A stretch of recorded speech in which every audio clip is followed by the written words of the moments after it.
Welcome to Selling from the Heart, where we will play with you, share stories, give you some closing options, and how the hell do we even do it? Selling, it's like happening every day, all day long, and most of us don't even know it. So we want to help you move the money, honey, and love doing it, inspiring others, serving others.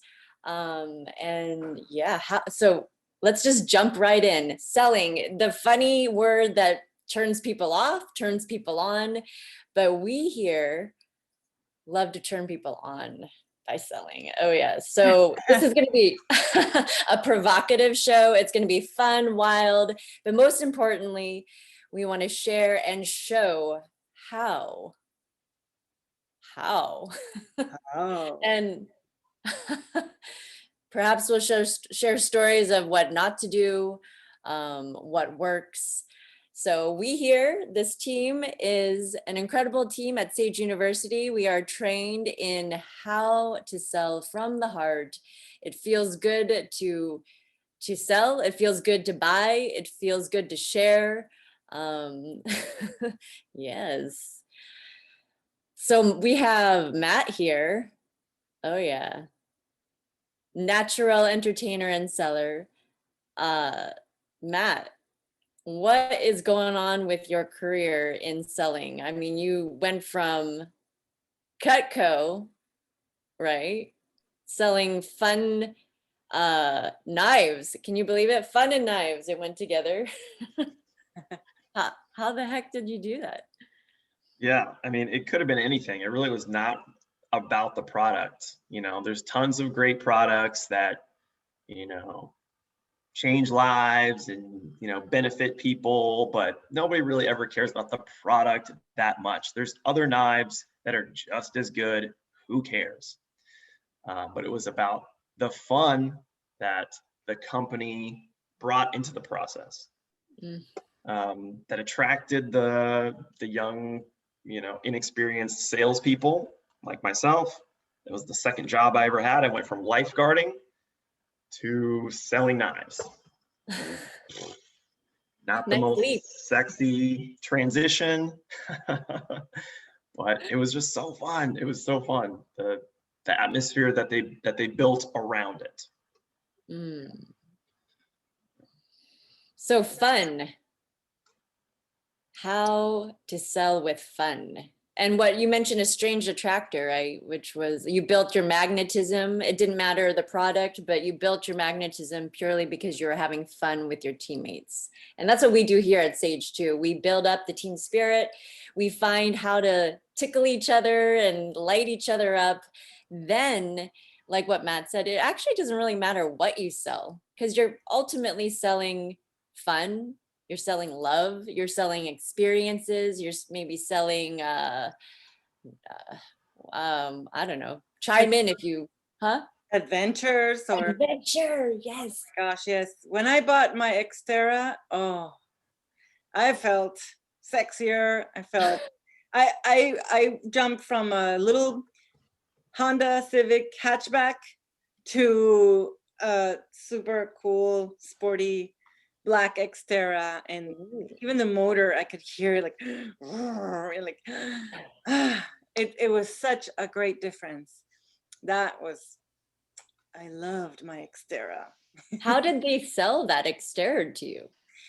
It happened as a miracle. Some friends had to move, and so it was I had to have their Xterra. It's mine. It was a used car, right? But Yeah.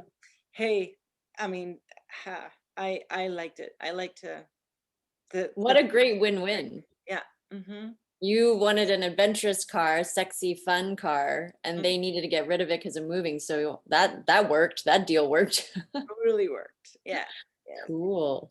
Mm-hmm. So win-wins, that's how you sell. Create the win-win. Fun, adventure, that always works. I mean, all four of us here are super adventurous folk. So sexy, fun, wild, adventure. we're sold. So how does this apply though in the world of selling? I mean, it's there's such interesting stigma with selling out there, right? Because how many times have we been turned off by like, hey, really bad selling? I mean, I guess we have to.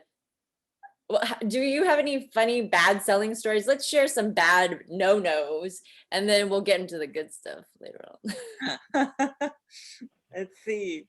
Bad no-nos. Anybody? Just that cheesy, sleazy, like, there's no heart connection. I mean, that's I the get- first thing, connection, right? You want to connect with the person. It's not about you, it's about them. You want to open their heart. And how many times have we been approached by those like sales people that Oh, they just go straight in and you're like, oh, You So- know, by the mall, sometimes these guys or girls with the cream, and they almost Oh my slap it on you, and it's like, whoa, wait a second. Did I tell you could touch me? that same cream people, they like followed me down the street and I was like, this is kind of creepy actually. I met the owner of one of those places, and she had several kiosks in several malls Yeah. here. But she is in a lot of pain. She might be making millions in revenue, but her whole face, her whole demeanor was, boy, she was not having fun. There was no aliveness in her. It was not sexy, not at all. Oh, that's so great you pointed that out, Mariana, because that's one thing that works on me when someone sells me. I look at their eyes. I look at how they live their life. I look at their radiance, their life, aliveness in their eyes. And when they're selling me a cream or a class or a trip or whatever product, I immediately read their entire package, right? Because Yeah. it's not even about what they're selling, it's them. So when I see someone selling me and they're alive and they're having fun and pleasure and like they bring you into it, that works. I'm in. Yeah. I want that. And that's exactly how selling works, right? You That's want that aliveness. Yeah. She even made me wrong about my makeup. Oh You no. know, I like a little bit of concealer here, and she's like, "You put on too much concealer," and I was like, "Oh, okay, I'm not buying from you, lady." She turned you off. Exactly. I was like, no matter how amazing your creams are, I'm not buying. Mm-mm. And I'm not gonna tell my friends about it, about Yeah. your creams, and it was a total turnoff. Oh, totally. Even if she was right, maybe I do put too much makeup under here or something. She was like, "You don't need it," and da da da. But who cares? She made me feel wrong. Oh, so that's a good no. Don't make them wrong. Right. Breaks the connection. Oh, So how many of you receive phone calls where they're selling you something or insurance on a vehicle that you sold 3 years ago and don't have anymore? Yeah. Talk about impersonal. yeah. I mean, come on. On the other end of that spectrum, I'll never buy from something like that, or the people that are trying to sell you something that they want to sell you instead of understanding what lights you up, what you really need. On the other end of the spectrum, there's a lady that I have programmed into my phone as the insurance lady. All right, and I think I've talked about this before. It was a cold call out of the blue, and this lady is not. I think she's somewhere in Texas, and she sells insurance. And she took the time. I mean, we had a 40-minute conversation, and before I even found out what she does. And it was so amazing. She learned all about the business that I'm starting, and how many employees I'm going to have, and where I'm going to be, where we want to expand to. And she took the time to learn about me, my personal life and professional life, before even going into this selling. And I didn't even feel like she was selling, you know, it was just so perfect.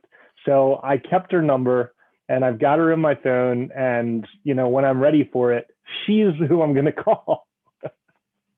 Yeah. Wow, you light up on her. Yeah.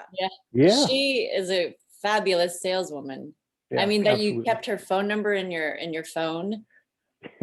I'd never do that. Never do As, that. Not as on cold the, calls, but as the salesperson. yeah, Yeah. she was different. Insurance sales. Wow. So she made the connection with you, learned about you, made it about you. Right, exactly. And was a ton of fun. Oh, A ton of and fun. fun, and Yeah. brought the warmth. Yep, Okay. absolutely. Yes. Cool. Well, this is the beginning of a fabulous, adventurous journey into selling from the heart. And each week we're going to share stories, what works, what doesn't work, and also give you the steps on how to win people, how to influence people, how to move money and have fun doing it, and creating win-wins where you are having fun and the people that you choose to work and sell with are also enjoying it. So yeah, this is where you want to be, selling from the heart. Mwah. Until next time, see you here. Bye. Bye. Bye.